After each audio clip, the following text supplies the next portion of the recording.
Hello student, I am Vijendra. हम कर रहे हैं फिजिक्स में क्लास 10th का चैप्टर सेकंड। लास्ट लेक्चर में मैंने आपको करवाया था scattering of light. Scattering of light क्या होता है, और एक इसका फिनोमिना करवाया था। फर्स्ट फिनोमिना हमने पढ़ा था, दैट वाज टिंडल इफेक्ट। आज मैं आपको दूसरा इफेक्ट करवाने वाला हूँ, कलर ऑफ स्काई। ठीक है, स्काई का कलर कैसा होता है? ब्लू। ये क्यों होता है? क्या स्काई का कलर ब्लू किसी ब्लू कलर की एयर की वजह से वहाँ पर है? तो आंसर है नो। ये किसी भी गैस का कलर नहीं है। ब्लू कलर की कोई गैस नहीं है हमारे इन्वायरमेंट में। तो फिर स्काई का कलर ब्लू क्यों नज़र आता है, ये हमें आज देखना है। तो चलिए स्टार्ट करते हैं। याद कीजिए, स्कैटरिंग ऑफ लाइट को मैंने कहा था कि कोई भी लाइट जब एटमॉस्फेयर में इंटर करती है तो वो उस पार्टिकल से टकरा के डिफरेंट डायरेक्शन में, मान लीजिए कुछ इस दिशा में, कुछ इस दिशा में, कुछ इस दिशा में, क्या हो जाती है?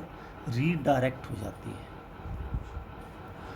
और एज यू नो, जो सनलाइट होती है वो कोई एक कलर की लाइट नहीं है। इसमें कितने कलर होते हैं? 7 कलर होते हैं। कौन कौन से आपको पता है? विबग्योर, ठीक है, violet, indigo, blue, green, yellow, orange, red. अब 7 कलर हैं, यानी ये अलग अलग फ्रीक्वेंसी की लाइट है। इसमें वोयलेट कलर की जो फ्रीक्वेंसी है वो सबसे ज़्यादा है, और रेड कलर की जो फ्रीक्वेंसी है वो सबसे कम है। ओके। और स्कैटरिंग जो होती है, अगर फ्रीक्वेंसी ज़्यादा है तो स्कैटरिंग ज़्यादा होगी, और अगर फ्रीक्वेंसी कम है तो स्कैटरिंग कम होगी। इसका मतलब जब सनलाइट एटमॉस्फेयर में इंटर करेगी तो सातों के सातों कलर आएंगे। वो सातों कलर यहाँ पार्टिकल से टकराएंगे। मान लेते हैं, मैं यहाँ पर बना देता हूँ। मान लीजिए ये एक, मैं 2 ही कलर शो कर रहा हूँ, सातों कलर नहीं लेके आ रहा। मान लेते हैं ये एक रेड कलर की और ये एक वोयलेट कलर की लाइट आई। ठीक है, बाकी कलर भी होंगे यहाँ पर। मैं सिर्फ 2 को इंडिकेट कर रहा हूँ, जो सबसे ज़्यादा फ्रीक्वेंसी वाला है और सबसे कम वाला है, बाकी इसके बीच में कहीं है।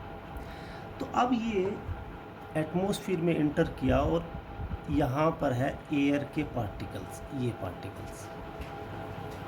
ठीक है, अब इनसे आके ये लाइट्स टकराने वाली हैं। वॉयलेट भी टकराएगी और रेड भी टकराएगी, ब्लू भी टकराएगी, ग्रीन भी टकराएगी, सभी लाइट्स इससे टकराएगी। अब टकराने पे क्या होगा? स्कैटरिंग होगी। अब सबसे ज़्यादा स्कैटरिंग किसकी होगी? ब्लूइश कलर की, यानी वॉयलेट, इंडिगो, ब्लू। ये जो तीनों कलर हैं, इसमें सबसे ज़्यादा वॉयलेट, फिर इंडिगो, फिर ब्लू, ये स्कैटर होंगे। सबसे कम कौन सा होगा? ये कलर सबसे कम होंगे। अब ऐसा भी नहीं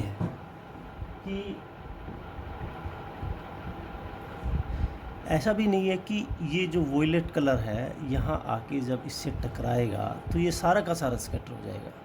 इसमें से कुछ हिस्सा, मान लेते हैं ये 0.5% कलर जो है इस लाइट का, वो यहाँ पर बिखर गया, बाकी हमारे पास आ गया, आगे पहुँच गया। तो हमें यहाँ पर लास्ट में क्या मिलेगा?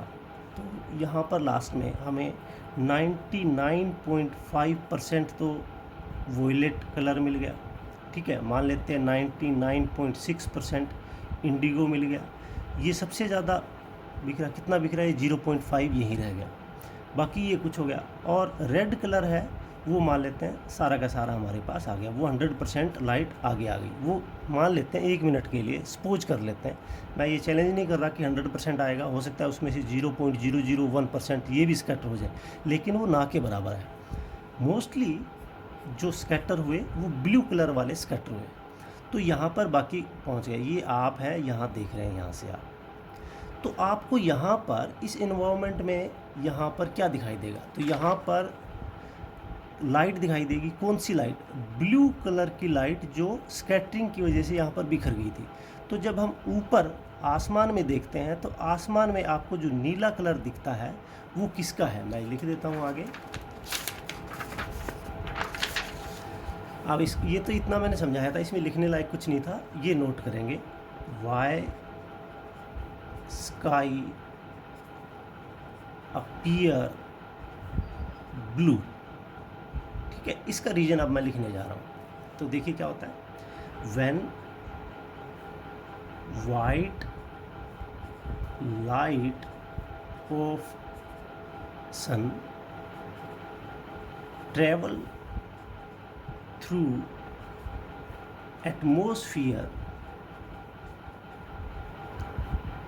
it strikes the particle of atmosphere। जब सन की सफ़ेद लाइट एटमॉस्फेयर में से ट्रैवल करती है तो किससे टकराती है, एटमॉस्फेयर के पार्टिकल से टकराती है। हैंस इट स्कैटर, इसलिए ये बिखर जाती है। पार्टिकल से टकराने पे लाइट स्कैटर होती है, ये फिनोमेना हम पढ़ चुके हैं। अब देखिए ब्लू कलर स्कैटर मोस्ट, कितना, अप्रोक्सीमेटली 0.5% के करीब। ये नियर अबाउट वैल्यू है, एक्यूरेट वैल्यू मैं नहीं कर सकता क्योंकि ये एटमॉस्फेयर टू एटमॉस्फेयर डिपेंड करेगा और हर जगह का एटमॉस्फेयर एक जैसा नहीं होता, ठीक है। वहाँ पोल्यूशन की वजह से पता नहीं कैसे पार्टिकल्स होंगे। तो हम एक आइडियल सिचुएशन की बात कर रहे हैं, तो इतनी % की लाइट ब्लू कलर वो स्कैटर हो गया, ठीक है। ब्लू कलर स्कैटर मोस्ट, ज़्यादा से ज़्यादा हुआ, क्यों, because frequency of blue colour is more. अब ब्लूइश देखिए, इंडिगो हो गया, वोयलेट हो गया या ब्लू हो गया, तीनों ब्लूइश कलर ही हैं। उनकी शेड जो है आपको कुल मिला के ब्लू ही नज़र आती है तीनों की, इसलिए हमने ब्लूइश कलर बुलाया इसको। इसकी फ्रीक्वेंसी ज़्यादा होने की वजह से सबसे ज़्यादा स्कैटर होता है। That's why sky appear blue, यानी स्काई का ब्लू अपीयर होना किसका कारण है, सनलाइट का पार्टिकल के साथ स्ट्राइक करके स्कैटर होने की वजह से हमें स्काई ब्लू अपीयर हुआ। अगर एटमॉस्फेयर नहीं होता तो स्कैटरिंग नहीं होती, स्कैटरिंग नहीं होता तो वहाँ पर ये ब्लू कलर स्कैटर ही नहीं होता और वहाँ पर हमें कोई कलर दिखाई नहीं देता। अगर कोई कलर नहीं हो तो, जैसे कि अब एक क्वेश्चन मैं डाल देता हूँ यहाँ पर, for a astronaut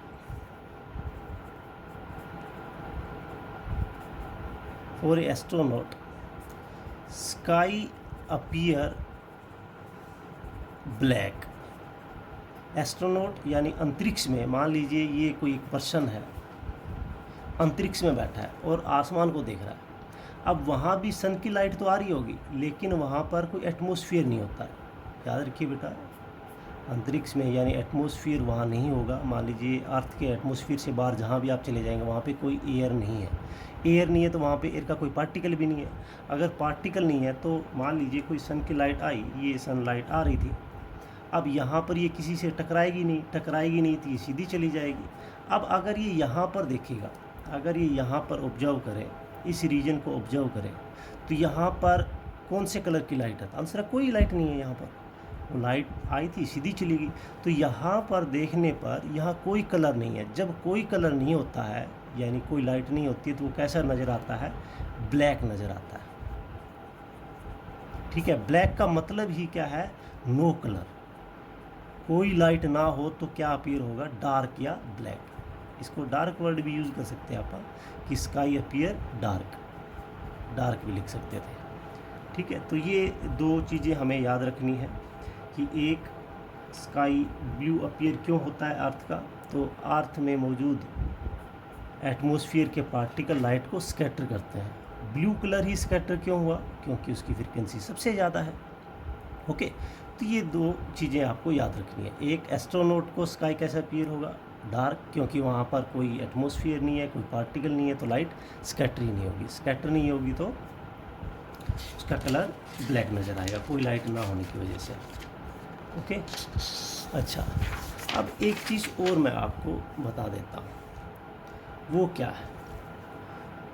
दूसरा, फिर तीसरा हो जाएगा, ये दो हम पहले पढ़ चुके हैं। तीसरा phenomena, why sun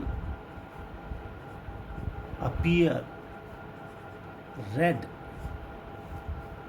during sunrise and sunset. Sunrise और सनसेट के टाइम आपको जो सन है वो लाल कलर का, रेडिश कलर का क्यों दिखाई देता है।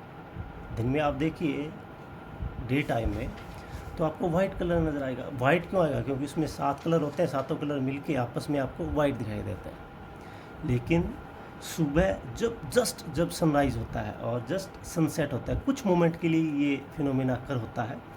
तो सनराइज़ के टाइम ये जो सन है वो हमें रेडिश कलर का नज़र क्यों आ रहा है? क्या सनराइज़ के टाइम इससे सिर्फ रेड कलर की ही लाइट आ रही थी? आप यहाँ से देख रहे हैं इसको, ठीक है, सनराइज़ हो रहा है या सनसेट हो रहा है, दोनों एक ही फिनोमेना है।